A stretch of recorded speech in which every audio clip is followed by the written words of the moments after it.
May mga bahay na mas nararamdaman mo ang init ng pagmamahal kaysa sa init ng araw sa labas. Mayroon din namang mga tahanan na ang bawat sulok ay pinalamutian ng tagumpay, ngunit ang namamayaning lamig sa loob ay kayang magpayelo maging sa pinakamainit na damdamin. Sa ganitong uri ng tahanan lumaki si Clara. Ang kanilang dalawang palapag na bahay sa isang subdibisyong para lamang sa mayayaman ay hindi isang pugad, isa itong museo. Ang sala ay hindi lugar para sa mga halakhak at kwentuhan, kundi isang gallery. Nakahilera sa mga estanteng gawa sa mahogany ang mga tropeyo ng kaniyang mga kapatid. Mga medalyang kumikinang sa ilalim ng ilaw ng chandelier, mga plaque ng pagkilala at mga librong makakapal na may titulong Civil Code of the Philippines at Grey's Anatomy na nakadisplay na parang mga alahas. Dito ang halaga ng isang tao ay hindi nasusukat sa kabutihan ng puso, kundi sa kapal ng medalya, sa leeg at sa taas ng grado sa report card. At sa museyong ito si Clara sa edad na 18 taon ay pakiramdam niya'y isa lamang siyang basag na florera sa isang sulok, walang pumapansin, walang pakinabang.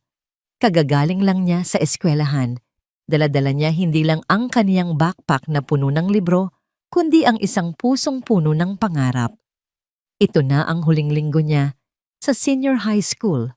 Sa wakas malapit na niyang maabot ang unang baitang patungo sa kaniyang tunay na pasyon, ang makapag-aral ng panitikan sa kolehiyo.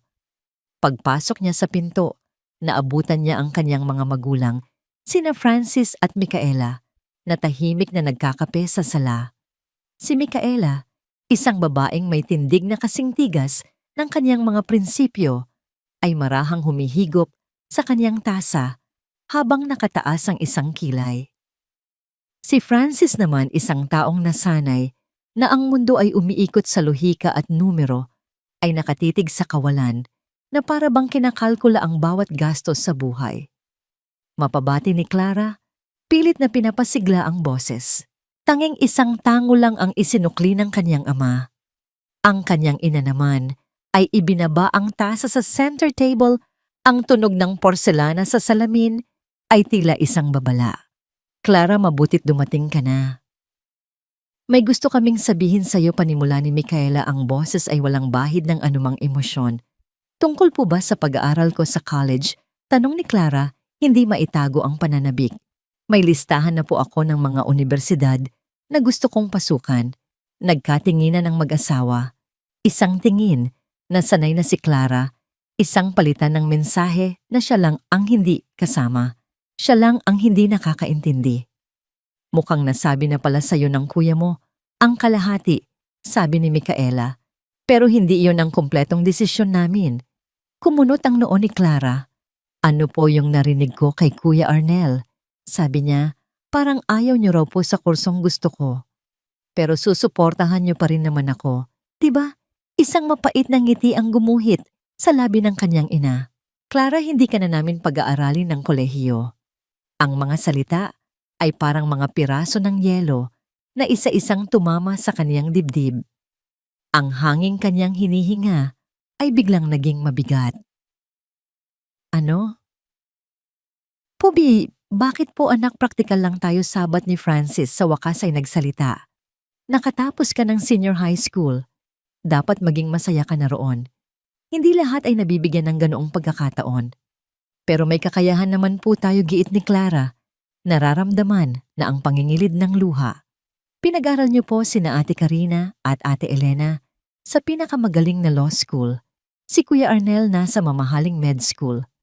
Bakit po ako hindi pwede? Dahil magkaiba kayo, diretsong sabi ni Micaela. Sila matatalino. Siguradong may babalik sa bawat sentimong inilalabas namin para sa kanila. Tingnan mo ang mga ate mo, pareho ng abogado.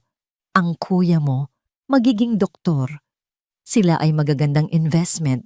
Ikaw, huminto ito at tiningnan siya mula ulo hanggang paa na.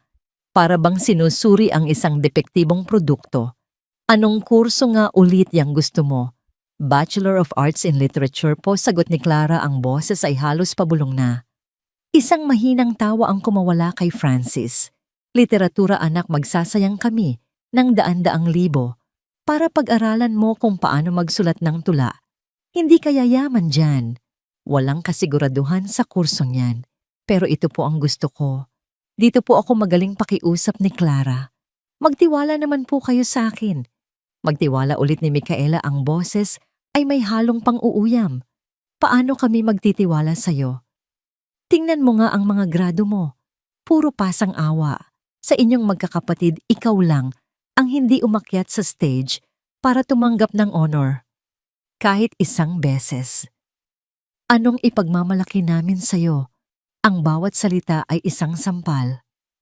Alam ni Clara na hindi siya kasing galing ng mga kapatid niya sa akademya. Habang sila ay laging nasa 95 pataas, siya ay masaya na sa 85. Ngunit hindi naman ibig sabihin noon ay wala siyang pagsisikap. Ginawa niya ang lahat. Sadyang may mga bagay lang na hindi para sa lahat.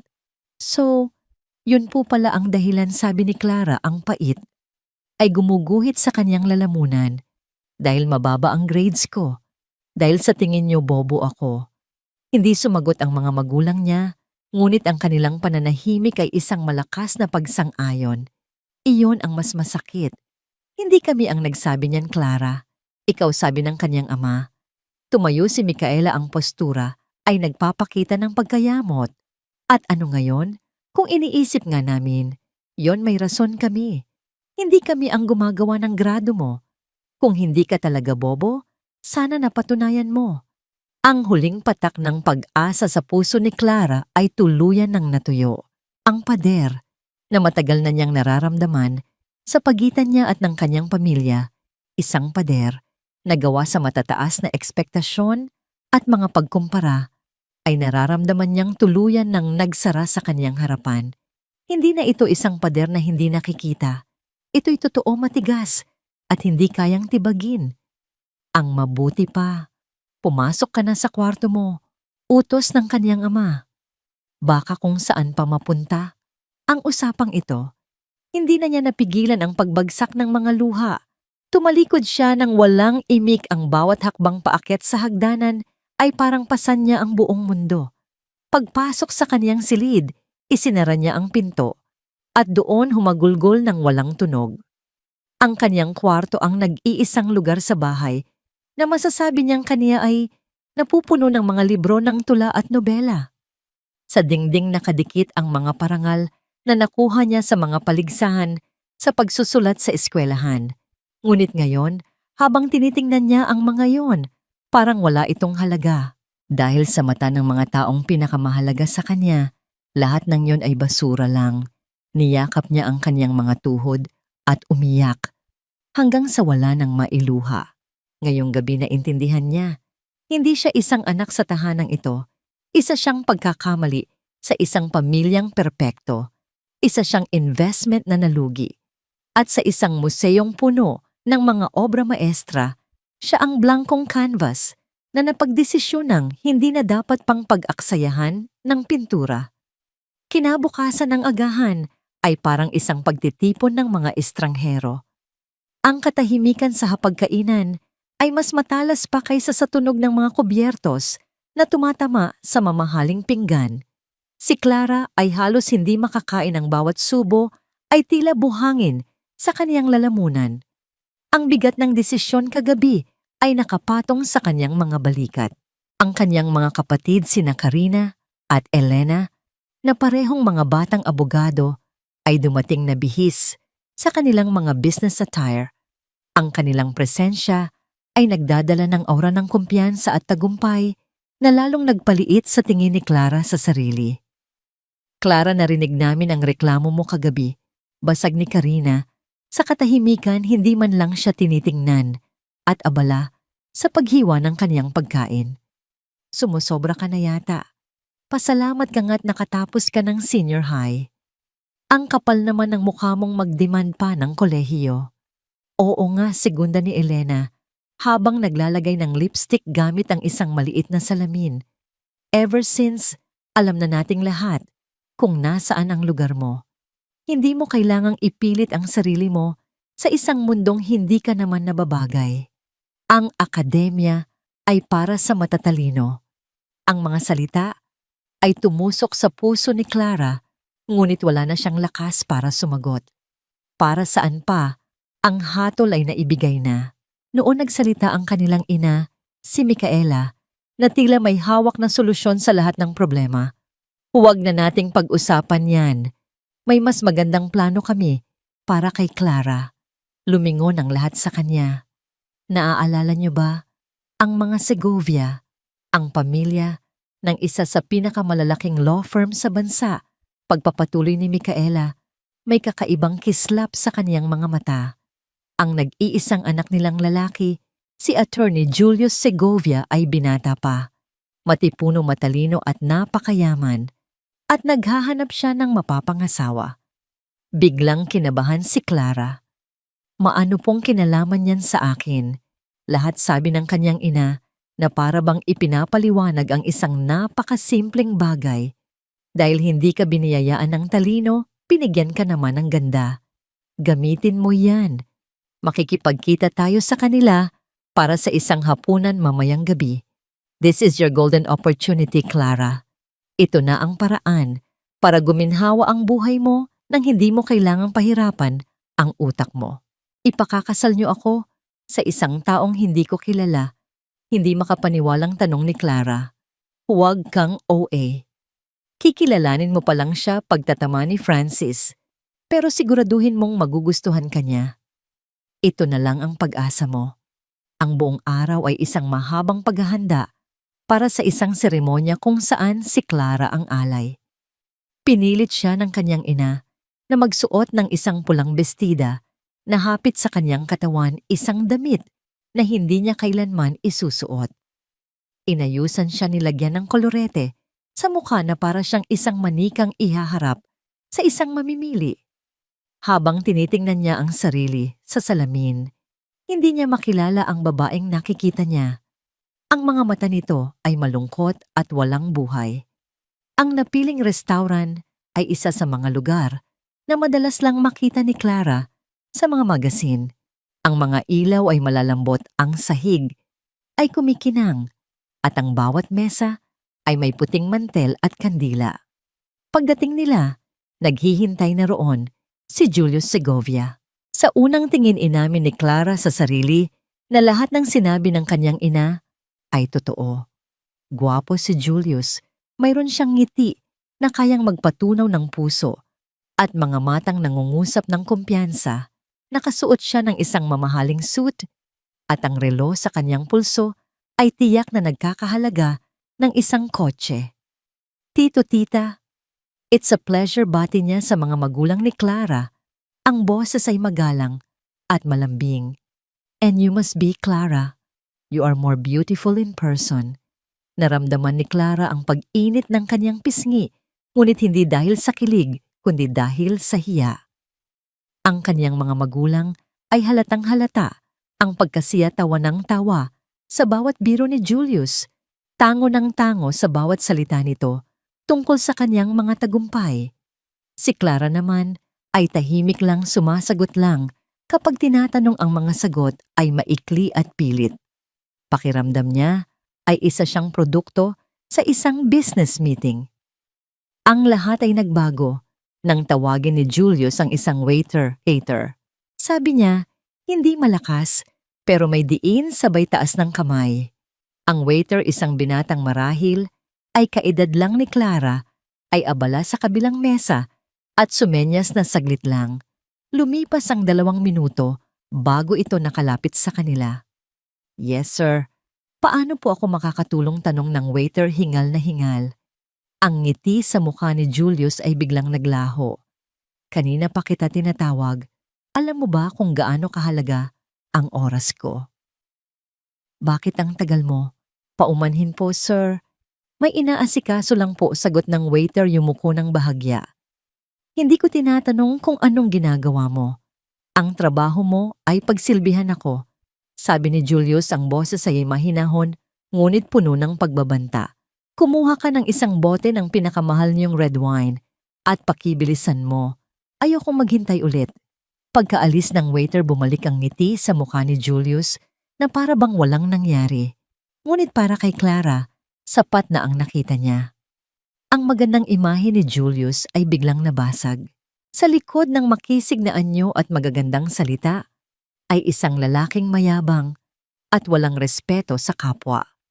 Doon niya naintindihan na ang mga taong tulad ni Julius at ng kaniyang pamilya ay iisa lang ang tingin sa mga taong nasa ibaba nila mga kasangkapan.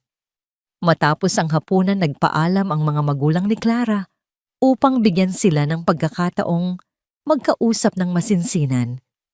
Nang silang dalawa na lang ang naiwan, hinarap siya ni Julius. "So Clara, I think we'll get along just fine. My parents are excited. Yours too. We can plan the engagement party next month." Huminga ng malalim si Clara. Pinipiga ang lahat ng natitirang lakas ng loob sa kaniyang puso. "Julius, pasensya na," panimula niya, ang boses ay mahinahon ngunit matatag. "Pinilit lang ako ng mga magulang ko na pumunta rito. Ayokong magsayang pa ng oras mo. Hindi ako interesado." Ang kumpiyansa sa mukha ni Julius ay napalitan ng pagtataka at pagkatapos ng insulto. "What did you say, hindi interesado? Alam mo ba kung sino ako?" "Alam ko," sagot ni Clara. "Pero hindi tayo magkakasundo. Magkaiba tayo ng pananaw sa buhay." "Pananaw sa buhay?" tumawa si Julius. "Clara, this isn't about philosophies. This is about your future. A good one. Isang bagay na hindi mo makukuha sa sarili mo. In fact, nagbigay na ng 100,000 ang pamilya ko sa pamilya mo bilang paunang bayad. 100,000. Dote." Ibinenta siya ng sarili niyang mga magulang. Ang huling hibla ng respeto ni Clara para sa kanyang pamilya ay tuluyan ng naputol. Ang nararamdaman niya ay hindi na lang sakit. Ito'y galit. "Hindi ako isang bagay na pwedeng bilhin," sabi ni Clara. Tumayo mula sa upuan. "Bawiin niyo na lang ang pera niyo dahil walang kasal na magaganap." Sa unang pagkakataon sa kanyang buhay, hindi na niya inintindi kung anong iisipin ng iba. Hindi na niya inalala ang galit na naghihintay sa kanya pag-uwi. Tumalikod siya at naglakad palayo. Iniwan si Julius na nakatulala sa gitna ng restaurant. Habang naglalakad siya palabas papalayo sa malalambot na ilaw at pekeng na pangiti, naramdaman niya ang isang kakaibang gaan. Oo, takot siya. Pero sa ilalim ng takot na iyon, may isang bagong damdamin na umuusbong kalayaan. Ngayong gabi, hindi lang isang kasal ang kaniyang tinanggihan.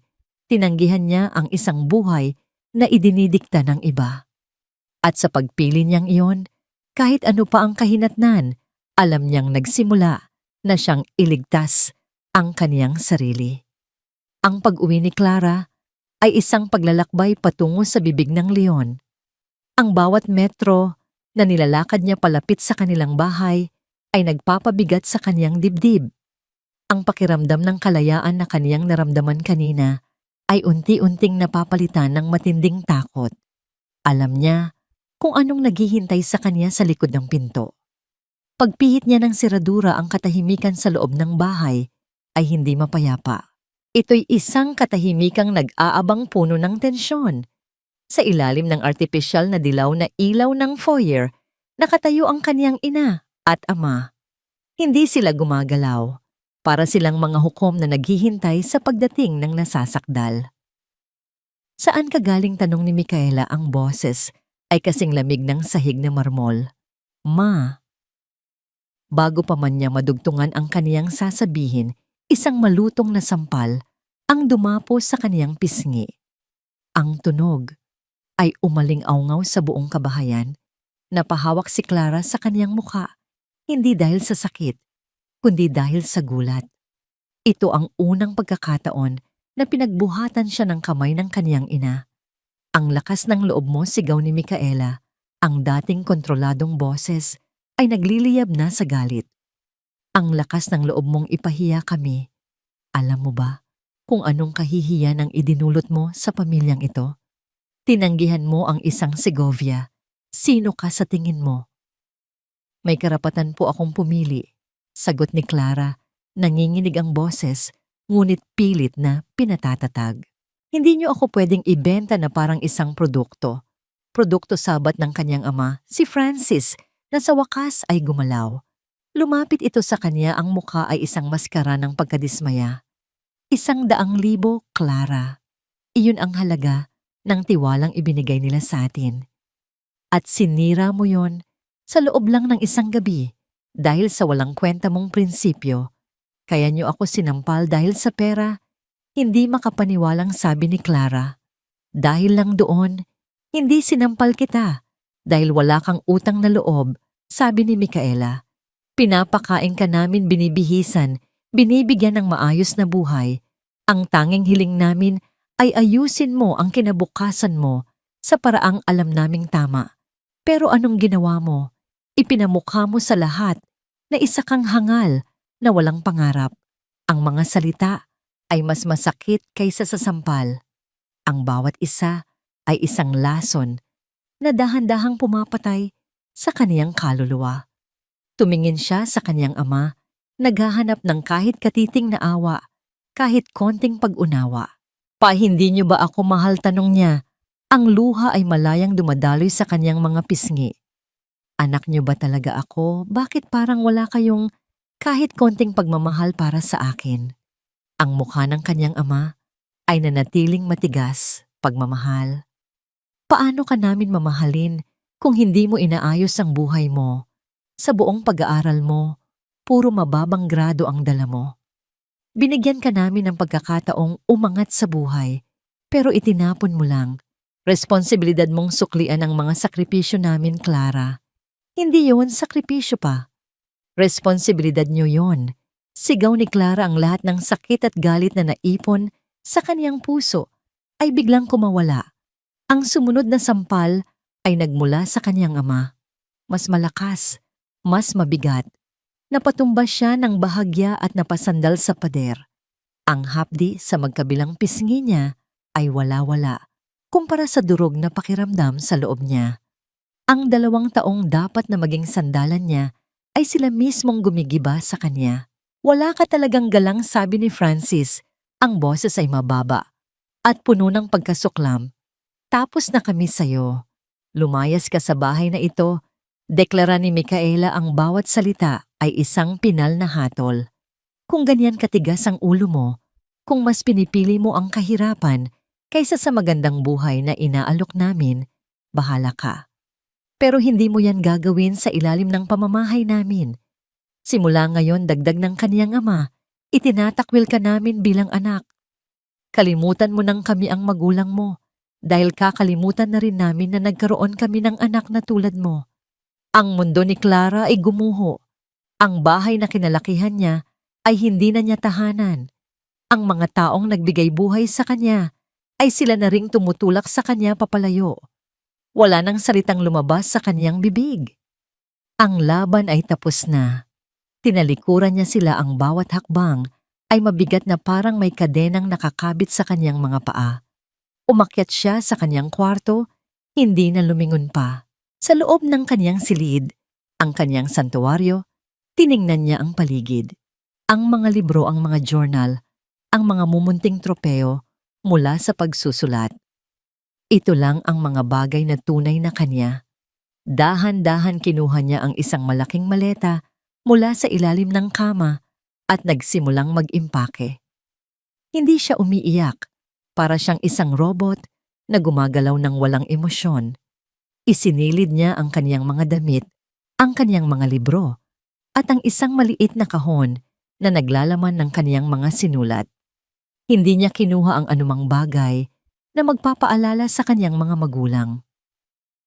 Pagkatapos ng halos 1 oras, dala niya ang 2 maleta at isang backpack. Humarap siya sa pinto, huminga ng malalim at lumabas. Pagbaba niya sa hagdan, wala na ang kaniyang mga magulang sa sala. Marahil ay nasa kanilang kwarto, tapos na ang kanilang parte sa gabing iyon. Binuksan niya ang pinto. Ang malamig na hangin ng gabi ang sumalubong sa kanya. Paghakbang niya palabas, dahan-dahan niyang isinara ang pinto sa kanyang likuran. Ang tunog ng pag-click nito ay ang tunog ng isang kabanatang tuluyan nang nagsara. Nakatayo siya sa kalsada sa ilalim ng liwanag ng isang poste na may dalang maleta at isang basag na puso. Wala siyang patutunguhan. Nag-iisa. Kinuha niya ang kaniyang telepono. Ang nanginginig niyang daliri ay hinanap ang isang pangalan sa kaniyang contacts. Ang nag-iisang pangalan na alam niyang hindi siya tatalikuran. Nang sagutin nito ang tawag, isang hikbi, ang unang kumawala sa kaniyang lalamunan. "Alexa?" Sabi niya, ang boses ay basag at halos hindi marinig. "Tulong." Sa kabilang linya walang pag-aalinlangan. Walang tanong kung bakit. Isang boses lang na puno ng pag-aalala. "Clara." "Anong nangyari? Nasaan ka? Sabihin mo sa akin, pupuntahan kita."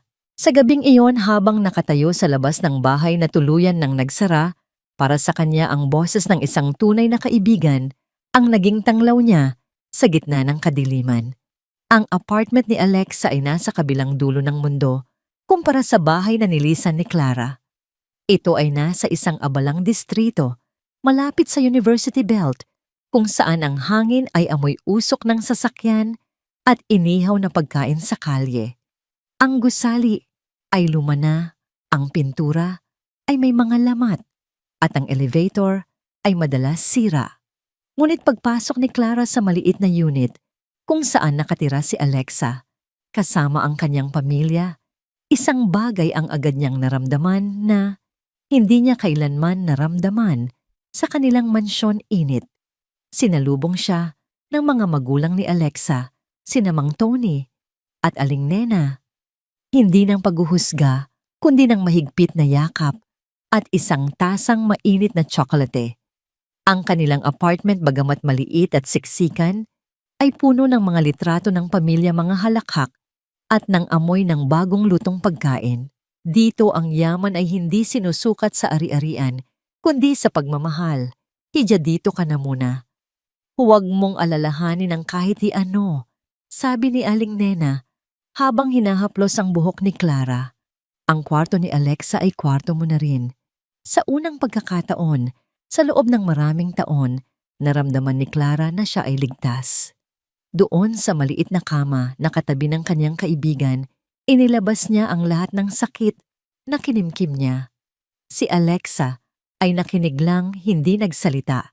Hinayaan lang siyang umiyak hanggang sa maubos ang kanyang mga luha.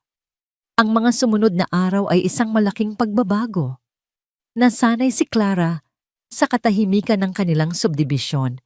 Ngayon, ang bumubulabog sa kanyang umaga ay ang sigaw ng mga nagtitinda ng pandesal at ang ugong ng mga diip.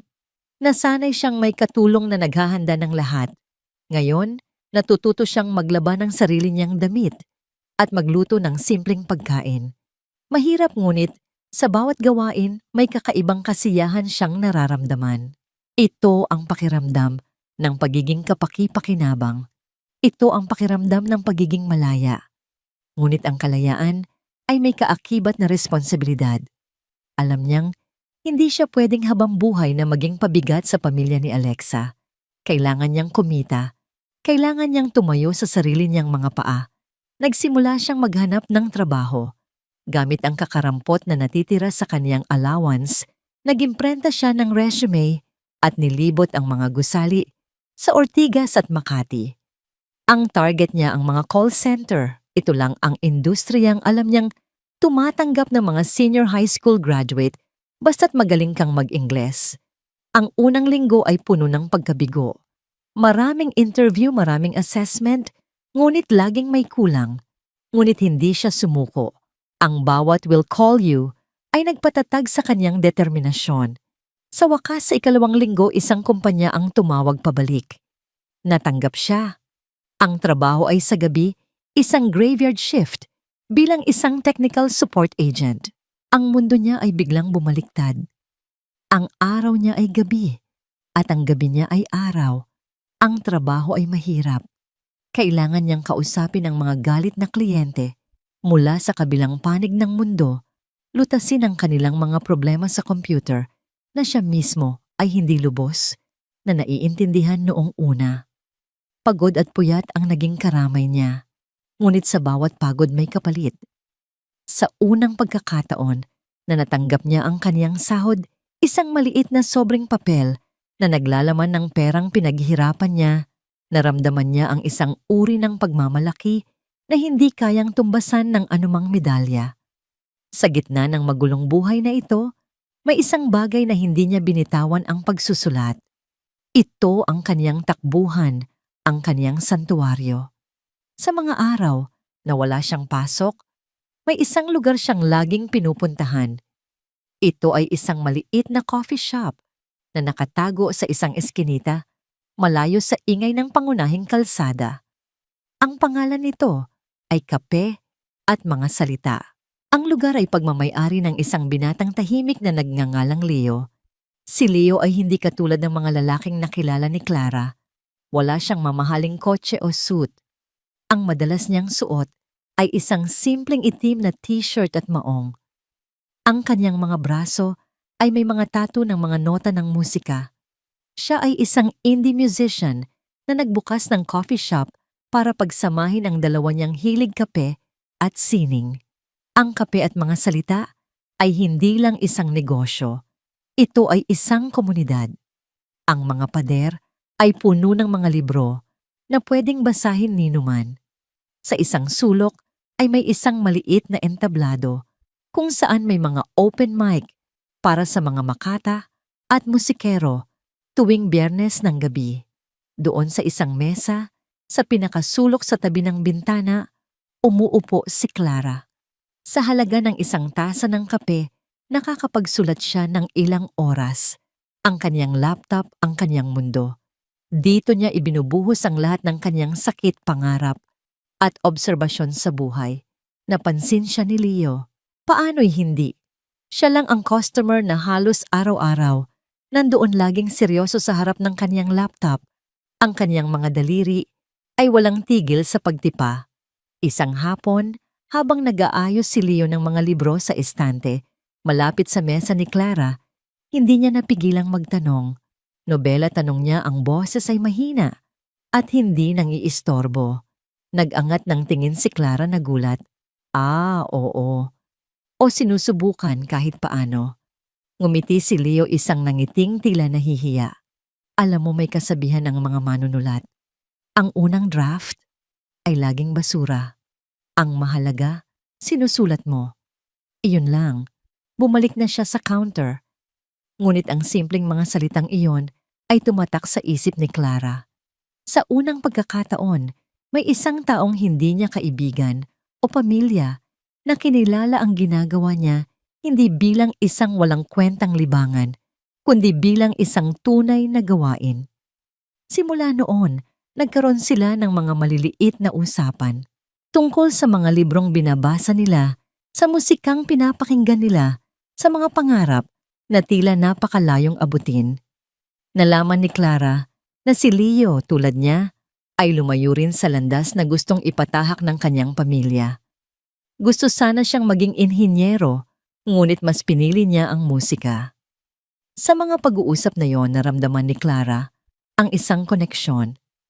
Sa harap ni Leo, hindi niya kailangang magpanggap. Hindi siya si Clara na mababa ang grado o si Clara na walang mararating. Siya lang si Clara, isang batang babaeng nangangarap magsulat. At para kay Leo, sapat na yon. Higit pa sa sapat, ang bagong buhay ni Clara ay nagsisimula ng mabuo. Mayroon siyang trabahong nagbibigay sa kanya ng dignidad, isang pamilyang pumulot sa kanya, isang kaibigang hindi siya iniiwan, at isang bagong kakilala na nagpapaalala sa kanya na ang mga pangarap ay hindi dapat ikahiya. Mahirap pa rin ang lahat, ngunit ngayon, may direksyon na ang kaniyang mga paa. At sa bawat salitang kaniyang tinitipa sa coffee shop ni Leo, unti-unti niyang isinusulat hindi lang ang kwento ng kaniyang mga karakter, kundi ang kwento ng kaniyang sariling pagbangon.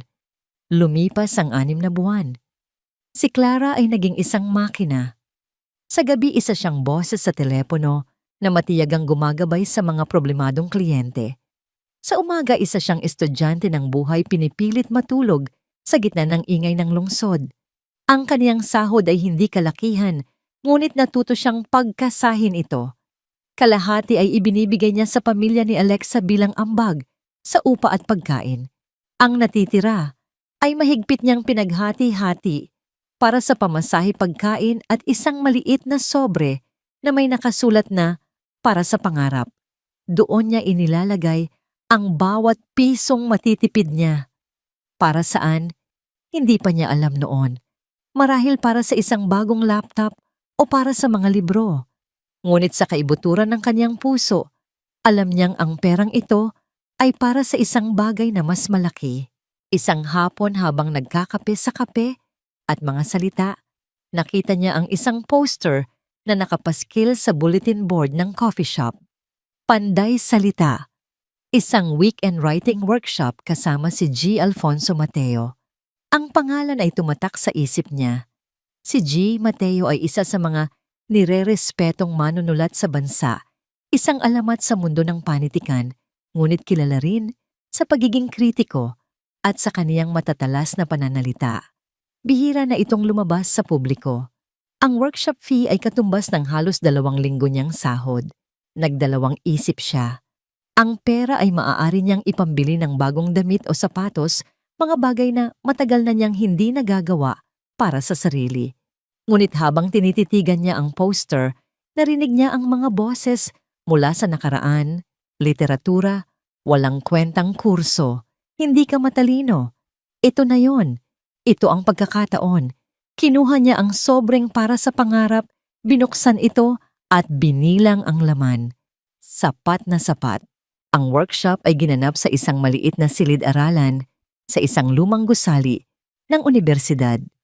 Ang hangin ay amoy luma at maalikabok na papel. May mga 10 kalahok lahat.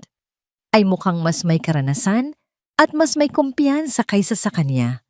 Habang nakaupo siya sa isang sulok yakap-yakap ang kaniyang notebook, naramdaman niyang para siyang isang impostor na naligaw ng lugar. At pagkatapos pumasok si G. Mateo.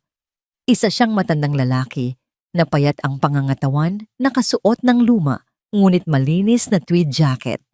Ang kanyang buhok ay kulay pilak na at ang kanyang salamin ay nakapatong sa dulo ng kanyang ilong. Naglakad siya papunta sa harap nang walang ngiti inilapag ang isang makapal na libro sa mesa at sinuri ang bawat isa sa kanila gamit ang kanyang matatalim na mata.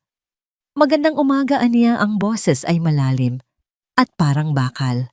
Nandito kayo dahil gusto ninyong magsulat. Nandito ako para sabihin sa inyo na malamang lahat ng isinusulat ninyo ay basura. Ang buong silid ay natahimik. Ang talento ay mura. Ang sipag ay pangkaraniwan, pagpapatuloy niya. Ang kulang sa inyo, ang kulang sa lahat ay ang katapatan. Katapatan sa emosyon. Ngayong araw, bibigyan ko kayo ng isang gawain. Sumulat kayo ng 500 salita tungkol sa isang tunog na hindi ninyo malilimutan. Ipakita ninyo sa akin, huwag ninyong ikwento. Nagbigay siya ng 1 oras. Ang isip ni Clara ay blanko noong una. Ngunit pagkatapos ay may isang tunog na umalingaw-ngaw sa kaniyang alaala, malinaw at masakit. Ang tunog ng pagsara ng kanilang pinto noong gabing pinalayas siya. Ang malutong na klik ng seradura. Nagsimula siyang magsulat. Hindi niya inisip ang tamang gramatika o magagandang salita. Isinulat lang niya ang nararamdaman niya, ang bigat ng kaniyang mga paa, ang lamig ng doorknob sa kaniyang palad, ang huling sulyap sa bahay na hindi na magiging kaniya. Nang magsimula, nang basahin ni Gian Mateo ang gawa ng bawat isa, naniklop ang mga tuhod ni Clara sa kaba. Ang una ay pinuna niya sa pagiging klise, ang pangalawa sa sobrang pagiging madrama, ang pangatlo ay hindi man lang niya tinapos basahin. Susunod niya at tumingin sa direksyon ni Clara. Nanginginig ang mga kamay na iniabot niya ang kaniyang notebook. Kinuha ito ni Gina Mateo, isinuot ang salamin at nagsimulang magbasa. Ang bawat segundo ng kanyang pananahimik ay parang isang oras para kay Clara. Pagkatapos magbasa nag-angat ito ng tingin, hindi sa kanya kundi sa buong klase. Ang premise ay simple, sabi niya. Isang babae na umaalis ng bahay. Gas-gas na. Ang puso ni Clara ay lumubog. Tama sila. Wala akong kwenta. Ngunit pagpapatuloy ni J. Mateo at ibinalik ang tingin sa notebook. Itong linya. Ang pag-click ng seradura ay mas malakas pa sa isang putok ng baril. Dito, itinuro niya ang pangungusap. Dito nagsisimula ang tunay na pagsulat. Tumingin siya ng diretso sa mga mata ni Clara. May tendensya kang maging melodramatiko sa iyong mga deskripsyon. Ngunit ang iyong emosyonal na katotohanan ay malakas. Hindi mo sinabi sa mambabasa na malungkot ang tauhan. Ipinaramdam mo sa kanila ang bigat at katapusan ng tunog na yon. Hindi mo sinabing natapos na ang lahat. Ipinarinig mo. Huminga ito ng malalim. May potensyal ka binibini. Huwag mong sayangin sa mga palamuti at murang drama. Hanapin mo ang katotohanan sa bawat eksena at isulat mo yon ng buong tapang. Ibinalik niya ang notebook. Ngayon, ulitin mo. Gawin mong mas mahusay. Hindi alam ni Clara kung ano ang sasabihin. Ang mga luha ay nagsimulang mamuo sa kaniyang mga mata. Ngunit hindi ito luha ng kalungkutan, kundi ng isang emosyon na hindi niya pa naramdaman dati pagkilala. Sa buong buhay niya ang pagsusulat ay itinuring na isang kahinaan.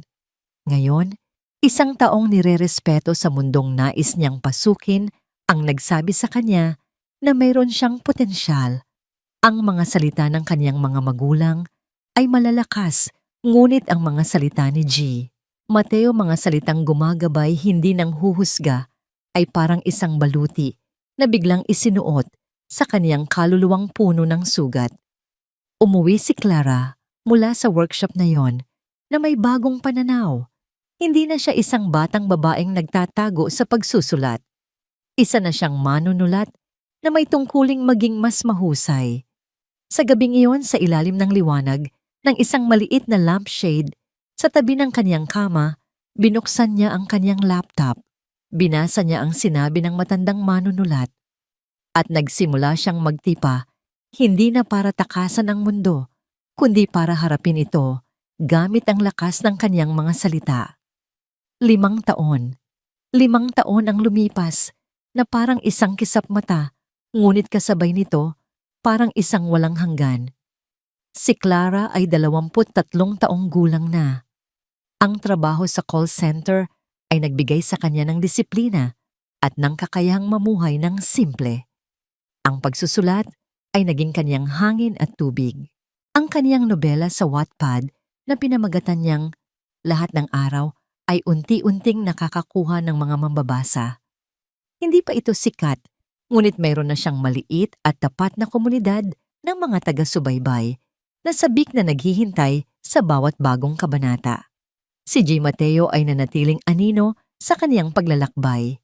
Paminsan-minsan, nagpapadala siya ng email sa matandang manunulat, nagpapakita ng kaniyang mga bagong gawa at laging nakakatanggap ng maikli, ngunit matalas na puna, masyadong mabulaklak. Hanapin mo ang puso ng eksena, huwag kang tamad. Ang bawat puna ay isang aral. Ang relasyon nila ni Leo ay namukadkad sa gitna ng mga libro at kape. Ito ay isang pag-ibig na tahimik at hindi nangangailangan ng magagarang salita. Sapat na ang pag-upo nila sa iisang mesa, abala sa kani-kanilang sining siya sa pagsusulat si Leo, sa paglikha ng musika at ang pag-unawa na dumadaloy sa pagitan nila. Si Leo, ang kaniyang pahinga, ang kaniyang tahanan. Isang araw habang nag-aayos ng kaniyang lumang gamit, isang mensahe ang lumitaw sa kaniyang telepono. Galing ito kay Elena. Matagal na silang hindi nag-uusap at ang biglaang mensahe ay nagdulot ng kaba sa kaniyang dibdib. Clara, binyag ng anak namin ni Julius sa Sabado. First birthday na rin niya. Gaganapin sa bahay ni na Mama. Inaasahan ka namin. Nagulat si Clara. Isang imbitasyon. Pagkatapos ng 5 taon, isang imbitasyon. Ang kanyang unang reaksyon ay pagtanggi. Para saan pa? Ngunit habang tinititigan niya ang mensahe, isang maliit na bahagi ng kanyang puso ang umasa. Marahil nagbago na sila. Marahil ang pagkakaroon ng anak ay nagpalambot sa puso ni Elena. Marahil ito na ang pagkakataon para magkaayos. Sa tingin mo, dapat ba akong pumunta, tanong niya kay Leo nang gabing iyon sa coffee shop? Tiningnan siya ni Leo, ang kaniyang mga mata ay puno ng pag-unawa. Ang tanong ay, Clara, gusto mo bang pumunta? At kung oo, para kanino mo ito ginagawa? Para sa kanila o para sa'yo? Ang tanong ni Leo ay tumama sa kanya. Ginagawa niya ito para sa kaniyang sarili.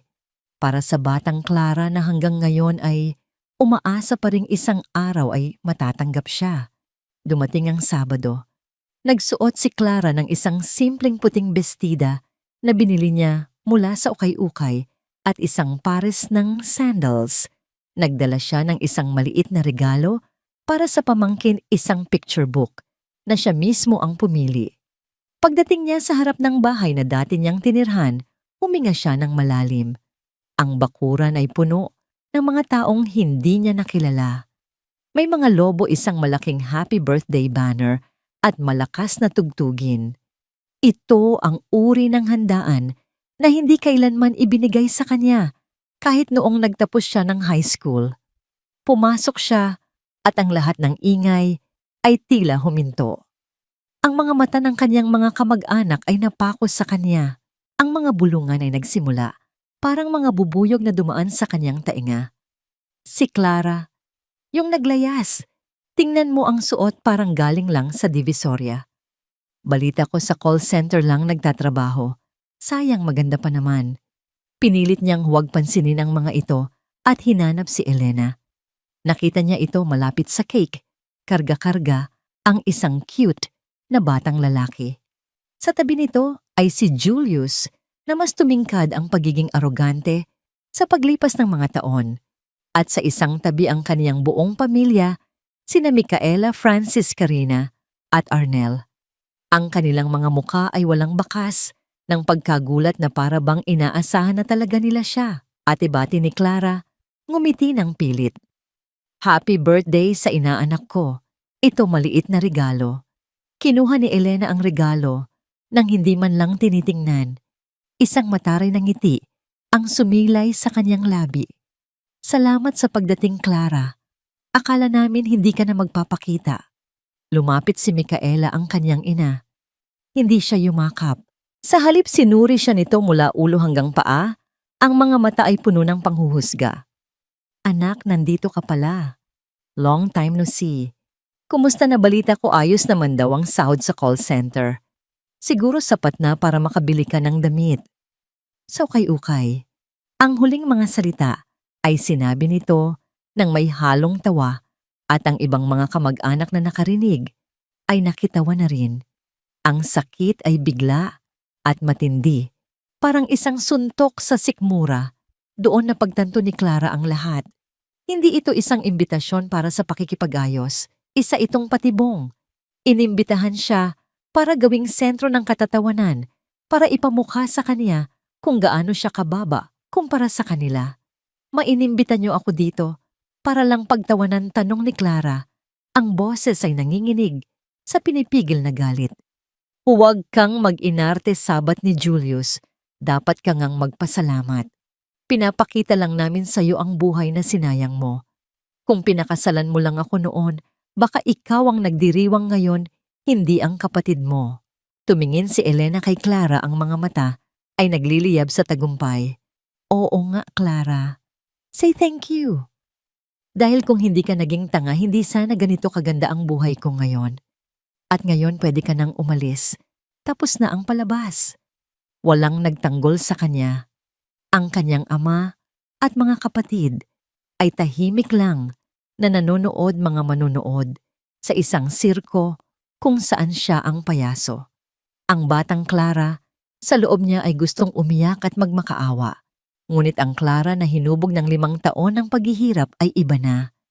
May isang bagay sa loob niya na tumigas, isang bagay na nasira na, at hindi na muling mabubuo ang pag-asa niyang magbabago pa sila.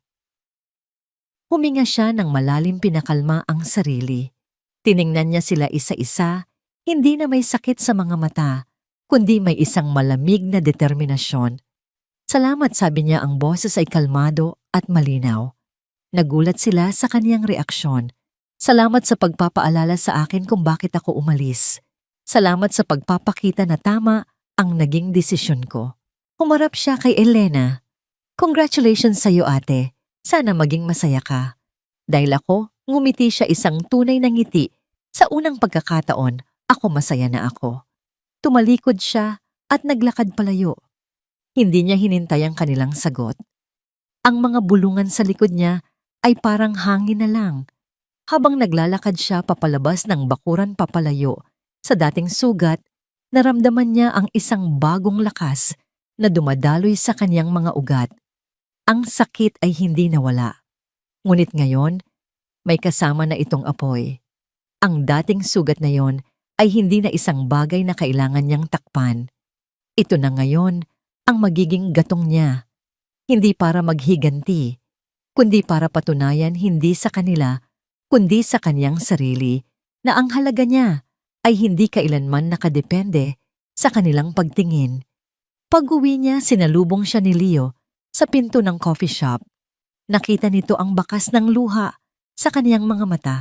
Hindi ito nagtanong. Niyakap lang siya nito ng mahigpit.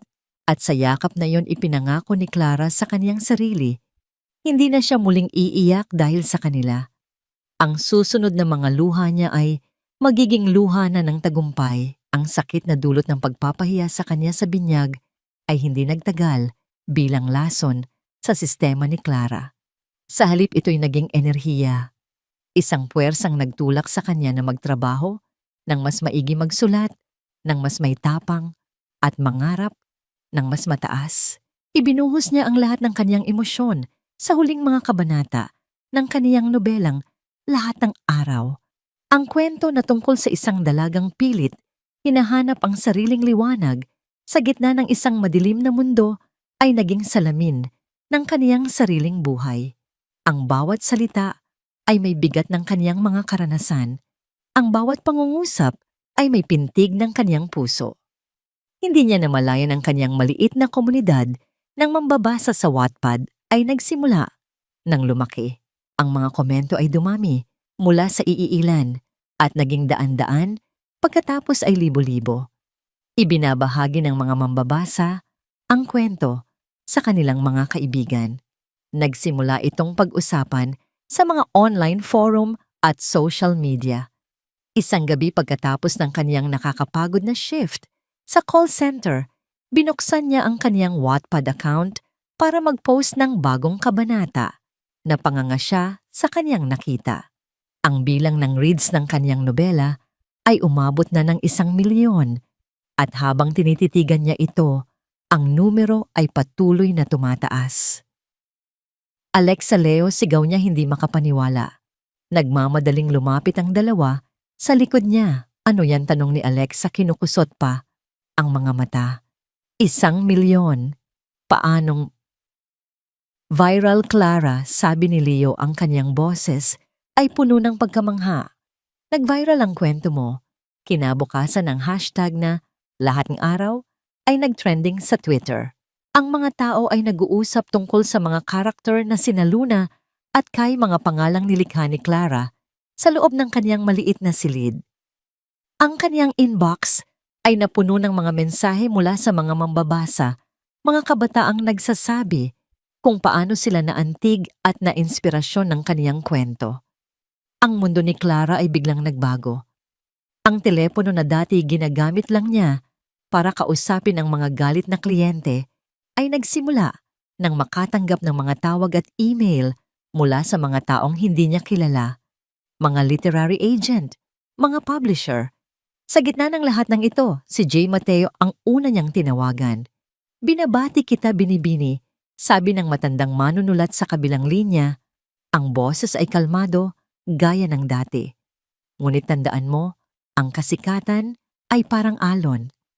Madaling sumakay, ngunit mas madaling malunod. Maging matalino ka. Pinakinggan ni Clara ang payo. Sa tulong ni G. Mateo na kumilos bilang kaniyang hindi opisyal na tagapayo, sinuri niya ang bawat alok. Maraming publishing companies ang nag-alok ng kontrata. Ngunit isa ang namukod-tangi, isang malaki at respetadong publishing house na kilala sa pag-aalaga sa kanilang mga manunulat. Ang araw ng pagpirma ng kontrata ay isa sa mga pinakamahalagang araw sa buhay ni Clara. Nagsuot siya ng pinakamatinong bestida na mahahanap niya sa kaniyang aparador. Sinamahan siya ni Alexa at ni Leo habang papasok sila sa naglalakihang glass door ng gusali ng publisher. Pakiramdam ni Clara ay nananaginip siya. Ang editor-in-chief, isang babaeng nagngangalang Miss Reyes, ay sinalubong sila ng may mainit na ngiti. Clara, binasa namin ang buong nobela mo sa loob lang ng isang gabi. Hindi namin ito mabitawan. Ang galing mo. Mayroon kang boses na matagal na naming hinahanap. Habang nakaupo siya sa conference table, sa harap ng isang makapal na dokumentong magpapabago sa kanyang buhay, naalala niya ang sinabi ng kanyang ina. Sino ka sa tingin mo? Ngayon alam na niya ang sagot. Isa siyang manunulat. Nanginginig ang kamay na pumirma siya sa kontrata. Pagkatapos iniabot sa kanya ni Miss Reyes ang isang tseke. Ang advance royalty. Pagtingin niya sa halaga, halos malaglag ang kanyang panga. Ito ay higit pa sa lahat ng kinita niya sa call center sa loob ng 5 taon. Paglabas nila ng gusali, tumingala si Clara sa langit. Ang mga luhang kaniyang pinigilan kanina ay malaya ng dumaloy. Ngunit hindi ito luha ng sakit. Ito ay luha ng pasasalamat ng kagalakan ng tagumpay. Niyakap niya ng mahigpit sina Alexa at Leo. Nagawa natin, sabi niya, sa pagitan ng mga hikbi. Nagawa natin. Ang mga sumunod na buwan ay isang ipu-ipo ng mga gawain. Nag-resign si Clara sa call center. Ang kanyang buong oras ay nakatuon na sa pag-e-edit ng kanyang libro. Kasama si Miss Reyes, natuto siya ng mga bagong bagay tungkol sa pagsusulat sa pagbuo ng kwento sa sining ng pagrerebisa. Nang sa wakas ay nailimbag ang libro, si Clara mismo ang pumunta sa bodega para tingnan ang mga unang kopya. Ang amoy ng bagong imprentang papel ay ang pinakamabangong amoy sa mundo. Ang pakiramdam ng paghawak sa isang libro na may pangalan niya sa pabalat ay isang bagay na hindi niya maipaliwanag. Ang lahat ng araw ay inilunsad. Sa unang linggo pa lang, naging national bestseller ito. Ang mga bookstore ay laging nauubusan ng stock. Ang 5 milyong puso na naabot niya online ay dumami pa. Nagkaroon siya ng mga book signing events sa iba't ibang mall sa buong bansa. Sa isa sa mga event na yon, habang pumipirma siya ng mga libro para sa daan-daang mambabasa, na pumila ng maraming oras isang pamilyar na muka ang kaniyang nakita sa di kalayuan. Si Kuya Arnel niya. Nakatayo ito sa isang sulok, nanonood lang, hindi pumipila. Nang magtama ang kanilang mga mata, hindi ngumiti si Arnel, ngunit mayroong kakaibang ekspresyon sa mukha nito, isang halo ng pagtataka at marahil kaunting pagsisisi. Pagkatapos ay tumalikod na ito at umalis. Sa gabing iyon, pag-uwi niya pagod, ngunit masaya, binuksan niya ang kanyang bank account online. Ang unang royalty statement niya ay dumating na. Ang mga numero sa screen ay parang hindi totoo. Isinara niya ang kanyang laptop at tumingin sa labas ng bintana ng apartment. Ang ingay ng lungsod na dating nakakairita ay tila isang musika na ngayon. Hindi pa tapos ang laban, alam niya yon. Ngunit sa gabing ito, sa kauna-unahang pagkakataon, naramdaman ni Clara na hindi lang siya basta nabubuhay, siya ay nagwawagi. At ang tagumpay na ito ay mas matamis dahil ito'y kaniya pinaghirapan, pinagtiyagaan at isinulat gamit ang sarili niyang mga kamay. Ang pagiging bestseller ay isang bagay. Ang manatili sa tuktok ay ibang kwento. Ngunit ang lahat ng araw ay hindi lang isang aklat. Naging isang pinomeno ito. Sumasalamin ito sa mga pangarap at pagkabigo ng isang henerasyon At ang mensahe nito ng pag-asa ay kumapit sa puso ng milyon-milyong Pilipino. Si Clara, ang dating call center agent na laging puyat, ay naging isang pangalan na kilala sa mundo ng literatura. Nagkaroon siya ng mga panayam sa mga pahayagan magasin at maging sa telebisyon. Sa bawat panayam, kapag tinatanong tungkol sa kaniyang inspirasyon, simple lang ang sagot niya. Isinulat ko po ang aklat na gusto kong basahin noong mga panahong pakiramdam ko ay nag-iisa ako. Isang umaga, habang nagkakape, kasama si Leo sa kape, at mga salita na naging opisina na rin niya, isang email ang dumating sa kanyang inbox. Ang subject line ay simple lang, inquiry regarding film rights for all the days, lahat ng araw. Ang nagpadala, isang international content acquisition executive mula sa Netflix. Napatitig si Clara sa screen.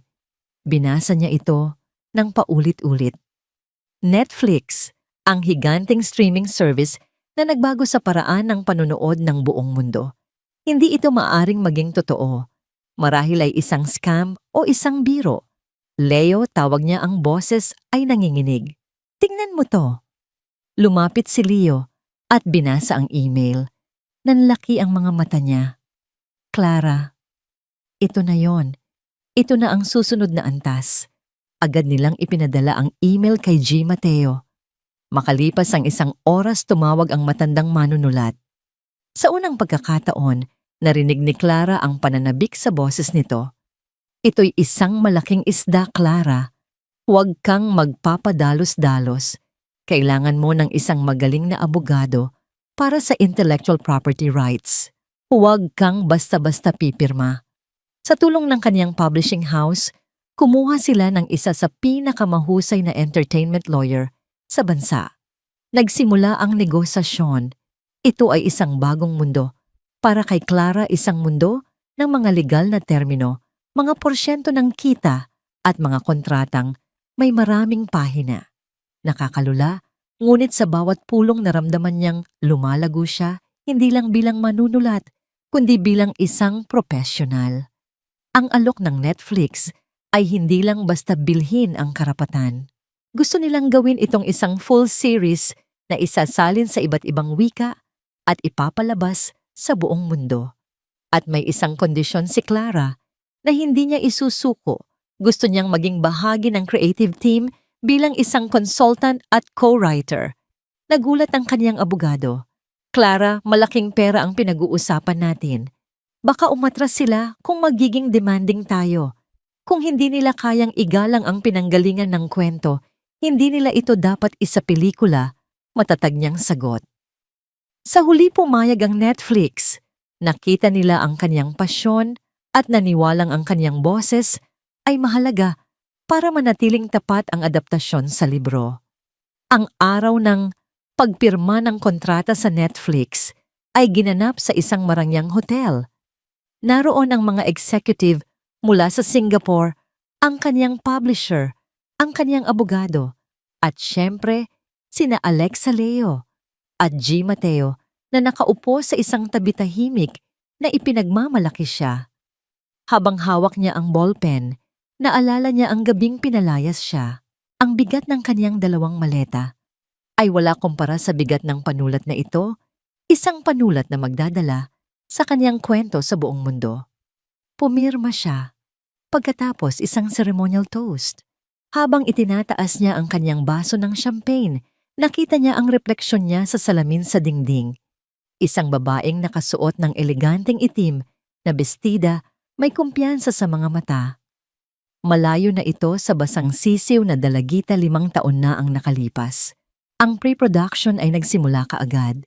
Si Clara ay naging abala sa writer's room, nakikipagtalakayan sa mga batikang scriptwriter. Nakasama siya sa pagpili ng mga gaganap. Ang papel ni Luna ay napunta sa isang sikat na batang actress na siya mismo ay tagahanga ng libro. Isang araw dinalaw niya ang set ng shooting. Pagpasok niya, nakita niya ang isang buong mundo na nilikha mula sa kaniyang imahinasyon. Ang coffee shop na tahanan sa kaniyang nobela ay itinayo ng eksakto tulad ng paglalarawan niya. Ang mga damit ng mga karakter, ang mga linya na binibigkas nila lahat ay nagmula sa kaniyang isip. Habang nanonood siya, sa isang tabi, sa likod ng mga kamera at ilaw lumapit sa kanya ang direktor. Miss Clara Anito, ang ganda ng kwento mo. Salamat sa pagbabahagi nito sa amin. Doon sa gitna ng kontroladong kaguluhan ng isang film set, naramdaman ni Clara ang isang matinding emosyon. Ang kwentong isinilang mula sa kanyang kalungkutan at pag-iisa ay nagbibigay na ngayon ng trabaho sa daan-daang tao at magbibigay ng inspirasyon sa milyon-milyon pa. Ginanap ang isang maliit na pagdiriwang para sa tagumpay ng kontrata. Inanyayahan ni Clara ang kanyang tunay na pamilya, sina Alexa at ang mga magulang nito, si Leo at si G. Mateo. Nagrenta siya ng isang pribadong silid sa isang restaurant, ang parehong restaurant kung saan siya ipinakilala kay Julius Segovia. Habang nakaupo sila, masayang nagkukwentuhan, tiningnan ni Clara ang paligid. Ang mga waiter na gumagalaw, nang may dignidad ang malambot na tugtugin ang mga pamilyang masayang kumakain. Naalala niya ang pagtrato ni Julius sa waiter noon. Alam niyo ba, panimula niya dito sa lugar na, to ginawa ko ang isa sa pinakamahalagang desisyon sa buhay ko. Ikinuwento niya ang nangyari 5 taon na ang nakalipas. Nakikinig lang ang lahat. Noong gabing iyon, pagtatapos niya pakiramdam ko, tinanggihan ko ang isang magandang kinabukasan. Ngayon naiintindihan ko na. Hindi pala kinabukasan ang tinanggihan ko. Sarili ko ang pinili ko. Itinaas ni Gina Mateo ang kanyang baso para sa pagsunod sa sarilian niya. Itinaas ng lahat ang kanilang mga baso. Ang liwanag mula sa chandelier ay tumama sa mga kristal lumilikha ng maliliit na bahaghari sa hangin. Para kay Clara, ang mga ilaw na yon ay hindi na liwanag ng karangyaan na hindi niya abot. Ito na ang liwanag ng kaniyang sariling tagumpay, isang liwanag na nagmumula sa tabing handa ng lumiwanag para makita ng buong mundo. 10 taon, isang dekada, mula noong gabing isinara sa kanya ang pinto ng kanilang bahay. Si Clara, sa edad na 28, ay hindi na lamang isang manunulat. Isa na siyang CEO.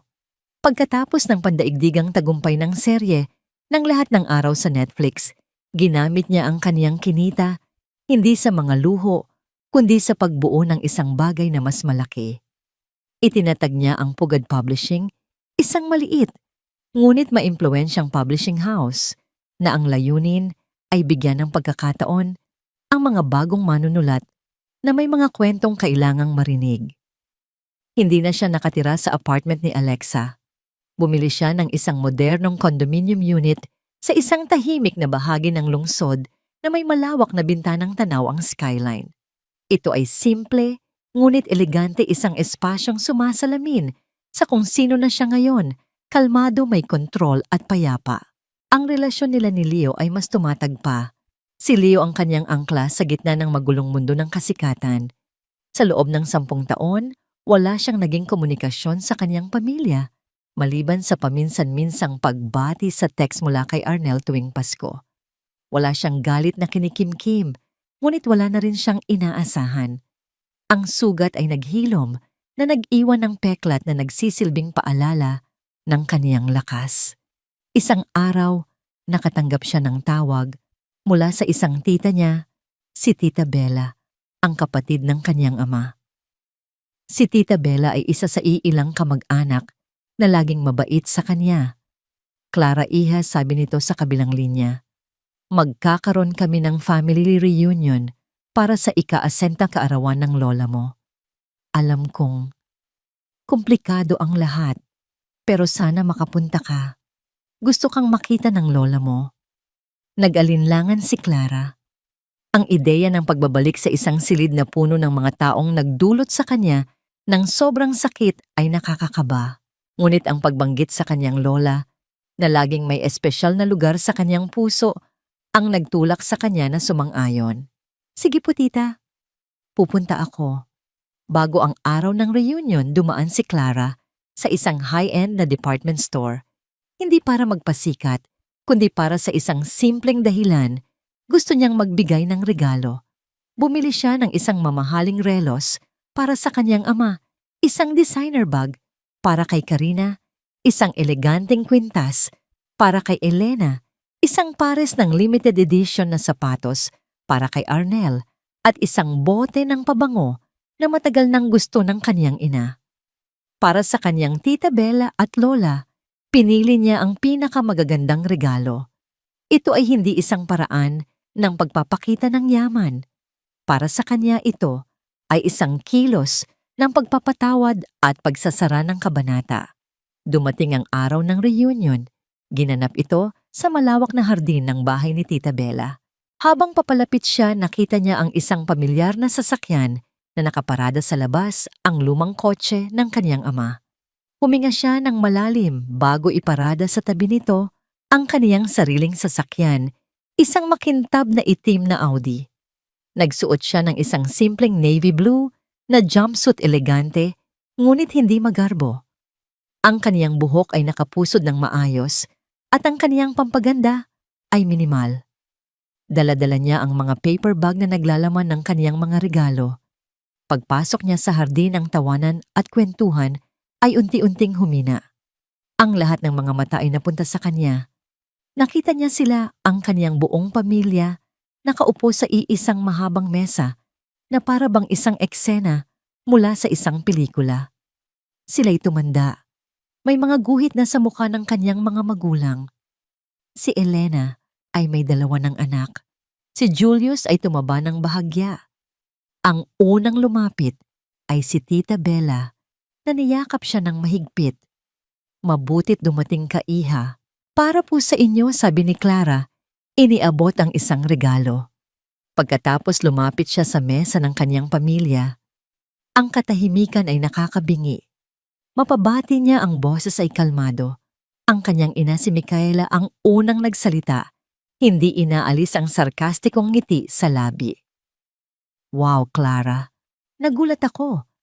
Afford mo pa ring dumalo sa mga ganitong handaan. Ang dating Clara ay masasaktan sa mga salitang iyon. Ngunit ang Clara ngayon ay ngumiti lang. In-invite po ako ni Tita Ma. At saka may dala po akong mga regalo para sa inyo. Isa-isa niyang inilapag ang mga paper bag sa harap nila. Sa una nag-aalinlangan pa sila. Ngunit nang buksan ni Arnel ang kahon ng sapatos, nanlaki ang mga mata nito. Clara, ito yung sapatos na sold out na sa lahat ng lugar. Paano ka nakakuha nito? May mga koneksyon lang po, kuya, sagot niya. Binuksan ni Karina ang bag. Kilala niya ang tatak. Alam niyang ito'y nagkakahalaga ng 6 na numero. Napatingin siya kay Clara, hindi makapaniwala. Si Elena naman ay tinitigan ng kwintas. Purong ginto, may maliit na diamante. Nang buksan ni Micaela ang pabango, na amoy niya ito. Ito ang pabangong laging laman ng kanyang wishlist, ngunit hindi niya mabili-bili. Ngunit sa halip na magpasalamat, tumaas ang kilay niya. Peke siguro to. Imposibleng makabili ka ng ganito. Kung yan po ang paniniwalaan ninyo, wala po akong magagawa, mahinahong sagot ni Clara. Saan mo ba kinukuha ang lahat ng perang ito? Clara, tanong ng kanyang ama. Ang boses ay may halong pagdududa at kaunting inggit. Nag-asawa ka na ba ng mayaman? Sa puntong yun, isang pinsan niya ang tumakbo, papalapit sa kanilang mesa. Hawak ang telepono nito. Tita Tito, nakita niyo ba? Yung bagong kotse sa labas? Grabe ang ganda. Kanino kaya yon? Tumingin si Clara sa kanyang tita. Pasensya na po, tita. Sa akin po yon. Nakalimutan kong ipasok sa loob ng gate. Ang buong pamilya niya, pati na ang ibang mga kamag-anak, ay sabay-sabay na napatingin sa kanya pagkatapos ay sa direksyon ng gate.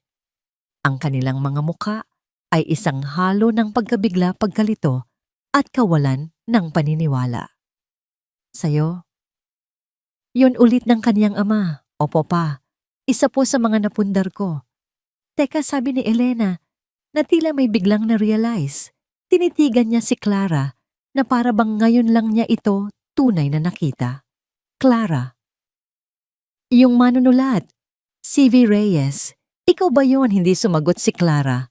Ngumiti lang siya. Isang ngiting hindi mapagmalaki kundi isang nangiting nagsasabi ng lahat. Sa sandaling iyon, ang lahat ng kanilang panghuhusga, lahat ng kanilang masasakit na salita sa loob ng 10 taon ay bumalik sa kanila. Ang bobo, ang walang mararating, ang sayang na investment ay nakatayo ngayon sa kanilang harapan, mas matagumpay kaysa sa kanilang lahat na pinagsama-sama. Si Micaela ay hindi makapagsalita. Si Francis ay napayuko. Si Julius ay umiwas ng tingin. Tanging si Elena lang ang nakatitig, ang muka ay puno ng isang emosyong mas matindi pa sa galit-inggit. Ang hamon niya, 10 taon na ang nakalipas, ay bumalik para sampalin siya sa muka. Ang pagbabalik ni Clara ay hindi maingay. Hindi siya sumigaw o nanumbat. Ang kaniyang presensya, ang kaniyang katahimikan, ang kaniyang tagumpay, iyon ang pinakamatunog na sagot sa lahat ng kanilang mga tanong. Ang natitirang oras ng family reunion ay lumipas na may kakaibang tensyon sa hangin. Ang pamilya ni Clara ay hindi na halos nagsasalita. Paminsan-minsan, nahuhuli niya silang sumusulyap. Sa kaniya ang kanilang mga mata ay puno ng mga tanong na hindi nila masabi ng malakas. Si Clara naman ay ginugol ang oras sa pakikipagkwentuhan sa kanyang lola at Tita Bella, bumabalik sa mga masasayang alaala ng kanyang kabataan na matagal na niyang ibinaon sa limot. Bago siya umuwi, lumapit sa kanya ang kanyang ama. Si Francis ay mukhang mas matanda, ang dating kumpiyansang tindig ay tila nabawasan. Clara, sabi nito, hindi makatingin ng diretso sa kanya. Yung relos, salamat. Walang anuman po, pasagot ni Clara. May gusto pa itong sabihin. Nakita yon ni Clara sa paraan ng pagbuka ng bibig nito, ngunit walang salitang lumabas. Sa huli tumango na lang ito at tumalikod. Kahit hindi nito masabi, naramdaman ni Clara ang bigat ng pagsisisi sa mga balikat nito. Kinabukasan, 1 linggo ng umaga, habang nagbabasa si Clara, sa kanyang balkonahe tumunog ang kanyang telepono. Isang hindi rehistradong numero. Nag-aalinlangan man sinagot niya ito. Hello anak? Ang boses ng kanyang ina. Sa loob ng 10 taon ngayon, niya lang ito narinig sa telepono. Masagot ni Clara na natiling kalmado. Congratulations sa lahat ng narating mo, sabi ni Micaela. May kaunting panginginig sa boses nito, ngunit hindi masabi ni Clara kung ito ba ay dahil sa emosyon o sa pag-arte. Hindi namin alam na ganun ka na pala ka-successful. Isang bahagi ng puso ni Clara ang natuwa. Ito ang mga salitang matagal na niyang gustong marinig. Ngunit ang mas matandang bahagi ng kanyang pagkatao, ang bahaging natuto sa sakit, ay naghihintay. Salamat po, ma. Nagkaroon ng sandaling katahimikan. At pagkatapos sinabi ni Micaela ang mga salitang kinatatakutan ni Clara na marinig. Alam mo anak, medyo gipit kami ngayon ng papa mo. Ang negosyo ay hindi maganda. Baka naman pwede kang mag-abot ng kahit konting balato. Ang maliit na kagalakan sa puso ni Clara ay biglang namatay. Walang pagbabago. Hindi ito isang tawag ng pagsisisi. Ito ay isang tawag na may transaksyon. Hindi siya ang anak na kinakamusta. Siya ang solusyon sa problema. Huminga ng malalim si Clara. Mapag-iisipan ko po, sabi niya, pinapanatiling walang emosyon ng boses. Marami rin po kasi akong binabayaran ngayon. Ano, mayaman ka na? Di ba mabilis na sagot ng kanyang ina, ang lambing sa boses ay biglang nawala at napalitan ng pagkadismaya. Clara, wag mo akong paasahin. Kung ayaw mong magbigay, sabihin mo ng diretso. Ayoko nang niloloko ako. Ang tono ay nagbabanta na, para bang siya pa ang may karapatang magalit. Doon tuluyang nagsara ang pinto sa puso ni Clara para sa kanyang ina. Sige po, ma. May gagawin pa po ako, sabi niya, at ibinaba ang telepono bago pa man makasagot si Micaela. Pagkatapos walang pag-aalinlangan, i-block niya ang numero. Hindi pa siya nakakabawi nang makatanggap siya ng isang text message. Sa pagkakataong ito mula kay Arnel, Clara, pasensya na sa lahat ng nasabi namin, sa lahat ng ginawa namin. Walang excuse. Pero gusto kong malaman mo proud ako sa'yo. Sobra. Sinundan ito ng isa pang mensahe mula naman kay Karina. I'm sorry, bunso. Naging bulag kami sa inggit at sa pride. Kung kailangan mo ng ate, nandito lang ako. Always. Napahawak si Clara sa kaniyang dibdib. Ang mga mensaheng ito, simple tapat, at walang hinihinging kapalit ang siyang tunay na paghingi ng tawad. Umiyak siya. Hindi dahil sa sakit, kundi dahil sa ginhawa. Ang mga pader na itinayo niya sa paligid ng kanyang puso ay nagsimulang magkaroon ng mga siwang. Nang gabing iyon, dumating si Leo sa kanyang kondo, dala ang paborito niyang pagkain. Nakita nito ang pamumugto ng kanyang mga mata. Ikinuwento niya ang lahat, ang tawag ng kanyang ina, ang mga text ng kanyang mga kapatid. Anong nararamdaman mo? Tanong ni Leo, habang hawak ang kanyang kamay. Nalilito, aminado si Clara. Masaya dahil kina Arnel at Karina. Pero masakit pa rin dahil kay Mama at Elena. Parang hindi na sila magbabago. Hindi mo trabahong baguhin sila, Clara, sabi ni Leo. Ang trabaho mo ay alagaan ang sarili mo. Pwede kang magpatawad nang hindi sila muling pinapapasok sa buhay mo kung sila'y nakakasama pa rin sa'yo. Ang pagpapatawad ay para sa kapayapaan mo, hindi para sa kanila. Tumingin si Clara kay Leo, sa lalaking nakasama niya sa pinakamababang punto ng kanyang buhay at naroon pa rin sa kanyang pinakamatataas. Ang pagmamahal nito ay palaging tahimik, palaging tapat. Leo, sabi niya, ang boses ay mahina. May gusto akong itanong sa'yo. Kahit ano sagot nito, gusto mo bang isulat natin ang susunod na kabanata ng buhay natin? Nang magkasama? Hindi kailangan ni Leo ng maraming salita. Ang nangiti na sumilay sa kanyang mga labi at ang pagkinang ng kanyang mga mata ang nagsabi ng lahat. Dahan-dahan kinuha nito ang isang maliit na kahon mula sa bulsa ng kaniyang jacket. Matagal ko nang hinihintay na itanong mo. Yan, sabi niya, habang binubuksan ang kahon, para ipakita ang isang singsing na simple, ngunit napakaganda. Pero dahil naunahan mo ako na ang magtatanong. Clara Villanueva Reyes, pakakasalan mo ba? Ako sa gitna ng mga luhang hindi pa natutuyo, tumawa si Clara. Isang tawang malaya at puno ng kaligayahan. Oo, sagot niya. Oo, syempre oo. Isinuot ni Leo ang singsing sa kaniyang daliri. Perpekto ang sukat. Sa sandaling iyon, ang lahat ng sakit at kalituhan ay naglaho. Ang mga salitang hindi nasabi ng kaniyang nakaraan ay hindi na mahalaga. Ang mahalaga ay ang mga salitang sinabi niya ngayon at ang pangakong dala nito para sa hinaharap. Ang kasal ni na Clara at Leo ay hindi ginanap sa isang malaking simbahan o sa isang marangyang hotel. Ginanap ito sa isang maliit at pribadong hardin sa Tagaytay na napapalibutan ng matatayog na puno at tanaw ang lawa ng Taal. Ito ay isang seremonyang simple, tapat at puno ng kahulugan, isang salamin ng kanilang pag-iibigan. Ang mga dumalo ay kakaunti pinili ng may pag-iingat. Naroon ang pamilya ni Alexa na naging pangalawang pamilya ni Clara. Naroon si G. Mateo, nakaupo sa unahan ng kanyang karaniwang seryosong mukha ay may bahid ng ngiti. Naroon din sa sorpresa ng marami ang kanyang ama, si Francis, at ang kanyang mga kapatid na sina Arnel at Karina. Nagpadala si Clara ng imbitasyon sa kanyang buong pamilya.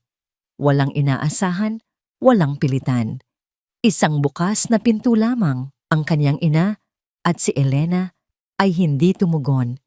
Ngunit ang pagdating ng kanyang ama at dalawang kapatid ay isang malaking hakbang. Bago magsimula ang seremonya, nilapitan siya ni Francis. Anak, sabi nito, ang boses ay garalgal. Patawarin mo ako. Naging masama akong ama. Naging bulag ako sa mga numero at sa sasabihin ng ibang tao. Hindi ko nakita ang pinakamahalagang yaman ko. Niyakap nito si Clara. At sa unang pagkakataon, naramdaman ni Clara ang init ng yakap ng isang ama. Ang kasal ay puno ng mga luha ng kagalakan. Si Leo sa kaniyang wedding vow ay hindi nangako ng kayamanan, kundi ng habambuhay na katahimikan at pag-unawa. Si Clara naman ay nangako na gagawing kanlungan ang kanilang pagmamahalan isang lugar kung saan pareho silang malayang maging sila. Lumipas ang mga taon, ang Pugad Publishing ay lumago at naging isa sa mga pinakarespetadong independent publishers sa bansa. Si Clara ay hindi na lang basta CEO. Siya ay naging isang mentor sa mga batang manunulat, ibinabahagi ang mga aral na natutunan niya mula kay Jean Mateo. Ngunit ang pinakamalaki niyang proyekto ay hindi isang libro o isang pelikula. Gamit ang isang malaking bahagi ng kaniyang kinita, itinatag niya ang The Writer's Chance Foundation, isang organisasyon na nagbibigay ng full college scholarship sa mga mahuhusay ngunit kapuspalad na kabataan na nagnanais mag-aral ng sining at panitikan, ang kursong minsang itinuring na walang kwenta ng kaniyang pamilya. Isang hapon, habang binibisita niya ang isa sa kanilang mga scholars sa universidad, nakita niya ang isang pamilyar na anino, si Elena. Nakatayo ito sa malayo, pinapanood siya. Ang dating mataray na tindig ay napalitan ng kapaguran. Ang mga mamahaling damit ay naroon pa rin, ngunit ang kislap sa mga mata nito ay wala na. Nagtama ang kanilang mga mata sa loob ng isang saglit. Walang salitang namutawi. Tumalikod si Elena at naglakad palayo. Sa sandaling iyon, naramdaman ni Clara, hindi galit, hindi tagumpay, kundi awa. Ang kapatid niya ay nakakulong pa rin sa isang hawlang gawa sa Pride habang siya ay matagal nang malaya. Ang buhay ni na Clara at Leo ay nanatiling simple sa kabila ng kanilang yaman. Nanirahan sila sa isang bahay na may malawak na hardin malayo sa ingay ng lungsod. Doon sa gitna ng mga bulaklak na siya mismo ang nagtanim, isinilang ang kanilang nag-iisang anak, isang malusog na lalaki na pinangalanan nilang Alon bilang simbolo ng mga alon ng buhay na kanilang pinagdaanan at ng kapayapaang kanilang natagpuan. Isang dapit hapon, habang ang araw ay dahan-dahang lumulubog at nagpipinta ng kulay kahel at lila sa kalangitan, nakaupo si Clara sa isang upuan sa kanyang hardin. Hawak niya ang isang tasa ng tsa. Sa di kalayuan, pinapanood niya si Leo habang tinuturuan nito ang kanilang 5 taong gulang na anak kung paano magpatunog ng isang maliit na gitara. Ang halakhak ng bata ay humahalo sa malambing na tunog ng instrumento, lumilikha ng pinakamagandang musika sa mundo. Napangiti si Clara. Naalala niya ang museyong tinirhan niya noon, isang bahay na puno ng mga tropeyo, ngunit walang kaluluwa. Tiningnan niya ang paligid, ang kaniyang asawa, ang kaniyang anak, ang mga bulaklak na namumukadkad dahil sa kaniyang pag-aaruga. Ito ang kaniyang tagumpay. Hindi ang mga milyon sa bangko, hindi ang mga best-selling na libro, hindi ang mga sikat na pelikula, kundi ito, ang kapayapaan sa puso, ang kalayaang itanim ang sarili mong hardin at panoorin itong lumago. Ang pinto na isinara sa kanya, 15 taon na, ang nakalipas, ay hindi ang katapusan. Ito pala ang simula. Dahil sa pagsasara ng pintong iyon, napilitan siyang maghanap at sa huli itayo ang sarili niyang tahanan. Isang tahanan na hindi gawa sa bato at semento, kundi sa pagmamahal, pagpapatawad at sa mga salitang nagligtas sa kaniya. At sa sarili niyang hardin, sa wakas si Clara ay tunay nang nakauwi.